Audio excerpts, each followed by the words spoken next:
Hello friends, tell in ব্রিফে তোমাদের স্বাগত। আমি নীলাঞ্জনা, আর আজকে আমি উইলিয়াম শেক্সপিয়ারের একটি ফেমাস ওয়ার্ক আ মিডসামার নাইটস ড্রিমকে বেঙ্গলিতে এক্সপ্লেন করব। এটি একটি 5 অ্যাক্ট প্লে।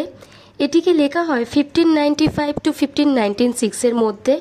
এর সেটিং রয়েছে এথেন্স নামে একটি শহর এবং শহরের বাইরে একটি ম্যাজিক্যাল ফরেস্ট।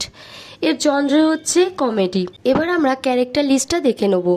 ফার্স্টে আমরা হিউম্যান ওয়ার্ল্ডের ক্যারেক্টারগুলো অ্যানালাইজ করব। ফার্স্ট ক্যারেক্টার হচ্ছে থেসিয়াস, ডিউক অফ এথেন্স মানে এথেন্সের রাজা। নাম্বার 2 হিপোলিটা, কুইন অফ অ্যামাজন মানে অ্যামাজনের রানী।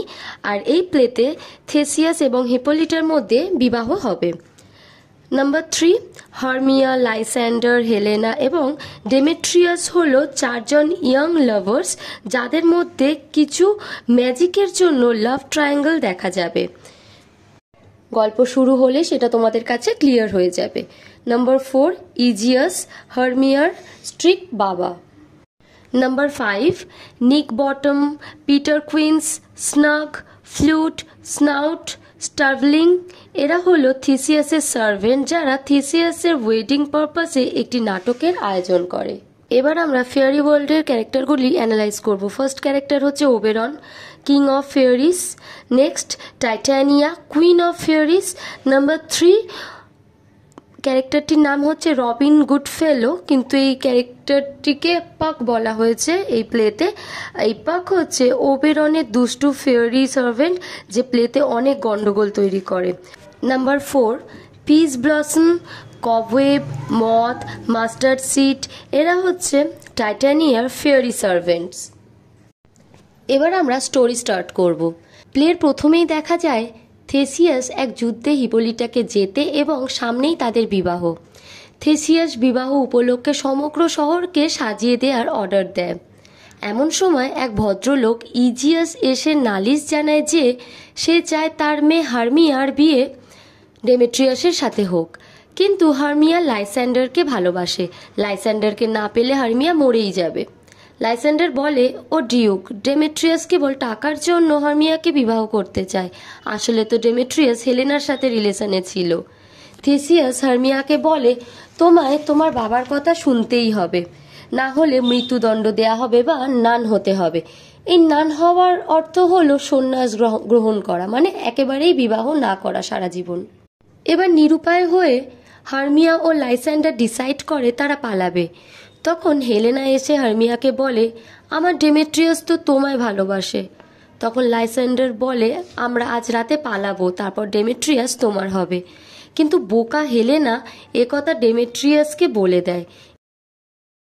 এদিকে ডিউকের বিবাহ উপলক্ষে সার্ভেন্টরা একটি প্লেয়ের অ্যারেঞ্জমেন্ট করে। তার লিড ক্যারেক্টার ছিল নিক বটম। এবার প্লেতে ফেয়ারি ওয়ার্ল্ডের ক্যারেক্টার এন্টার করবে। কিং ওবেরন এবং কুইন টাইটানিয়ার মধ্যে একটি বাচ্চাকে নিয়ে ঝগড়া হচ্ছে যে কে বাচ্চাটিকে নিজের কাছে রাখবে। টাইটানিয়া বাচ্চাটিকে নিজের কাছে রাখে, ফলে ওবেরন বদলা নেবে ভাবে। ওবেরন তার সার্ভেন্ট পাককে একটি ম্যাজিক ফ্লাওয়ার আনতে বলে এবং তার রস টাইটানিয়ার চোখে দিয়ে দিতে বলে। তারপর টাইটানিয়া চোখ খুলে যাকে দেখবে তার প্রেমে পড়ে যাবে। ওবেরন বদলা নেবে বলে এইসব প্ল্যান করে। অন্যদিকে লাইস্যান্ডার ও হারমিয়া জঙ্গলে পালিয়েছে শুনে ডেমেট্রিয়াস জঙ্গলে তাদের খুঁজতে যায় এবং পিছু পিছু হেলেনাও যায়। ডেমেট্রিয়াস হেলেনাকে বারবার বারণ করে তার পিছু করতে, কিন্তু হেলেনা শোনে না। ওবেরন লুকিয়ে এসব দেখছিল। এমন সময় পাক সেই ম্যাজিক ফ্লাওয়ার নিয়ে আসে। ওবেরন তখন ম্যাজিক ফ্লাওয়ারের একটু রস পাককে দিয়ে বলে সেটি ডেমেট্রিয়াসের চোখে দিতে, যাতে ডেমেট্রিয়াস হেলেনাকে পছন্দ করতে লাগে। আর বাকি রস ওবেরন নিয়ে যায় এবং টাইটানিয়ার চোখে দিয়ে দেয়। এবার জঙ্গলে লাইস্যান্ডার আর হারমিয়া পালাতে পালাতে হাঁপিয়ে এক গাছের তলায় ঘুমিয়ে পড়ে। এবার সেখানে পাক আসে এবং লাইস্যান্ডারকে ডেমেট্রিয়াস ভেবে লাইস্যান্ডারের চোখে ওই ম্যাজিক ফ্লাওয়ারের জুস ঢেলে দেয়। অন্যদিকে হেলেনা আর ডেমেট্রিয়াসও জঙ্গলে আলাদা হয়ে গেছে।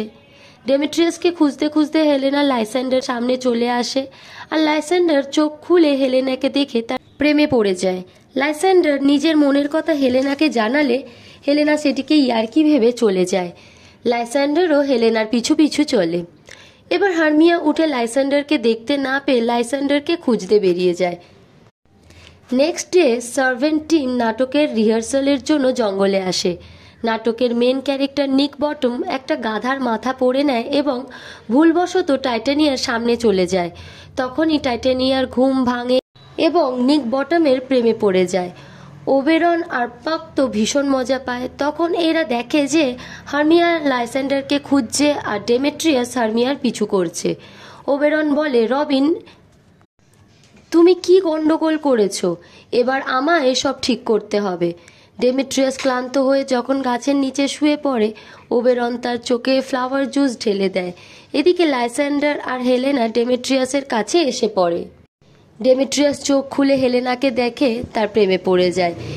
এবার তবে লাইস্যান্ডার আর ডেমেট্রিয়াস দুজনেই হেলেনাকে ভালোবাসে, কিন্তু হেলেনা ভাবে ওরা তার সাথে ইয়ার্কি করছে, কারণ ওরা দুজনেই তো হার্মিয়াকে ভালোবাসতো।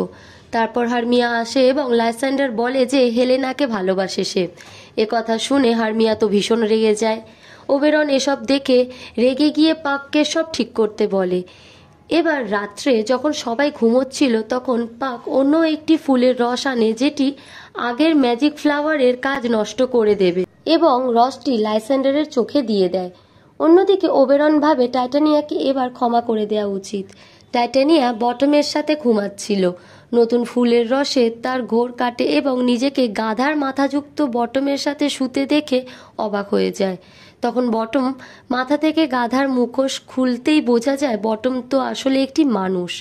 তারপর ডিউক থেসিয়াস কুইন হিপোলিটার সাথে জঙ্গলে আসে শিকার করতে এবং দেখে লাইস্যান্ডার হার্মিয়াকে ভালোবাসে এবং ডেমেট্রিয়াস ভালোবাসে হেলেনাকে, কিন্তু ইজিয়াস এখনও চায় হার্মিয়ার বিয়ে ডেমেট্রিয়াসের সাথে হোক। কিন্তু এবারে থেসিয়াস ইজিয়াসের কথা শোনে না এবং যে যাকে ভালোবাসে তাকেই বিবাহ করবে এই নির্দেশ দেয়।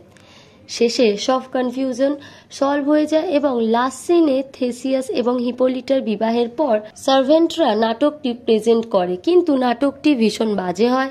দর্শকরা বিরক্ত হয়ে যায় এবং শেষে পাক স্টেজে উঠে দর্শকদের কাছে ক্ষমা চায় এই নাটকটির সিলিনেসের জন্য। আমাদের গল্প এখানেই শেষ। তোমাদের যদি এই গল্পটি ভালো লেগে থাকে তাহলে একটি লাইক করো, বেশি করে শেয়ার করো। যদি তোমাদের এরকম কোনো গল্পের বেঙ্গলি এক্সপ্লেনেশন চাই তাহলে আমাকে কমেন্টে জানিও। চ্যানেলটিকে সাবস্ক্রাইব করো। Thanks for watching.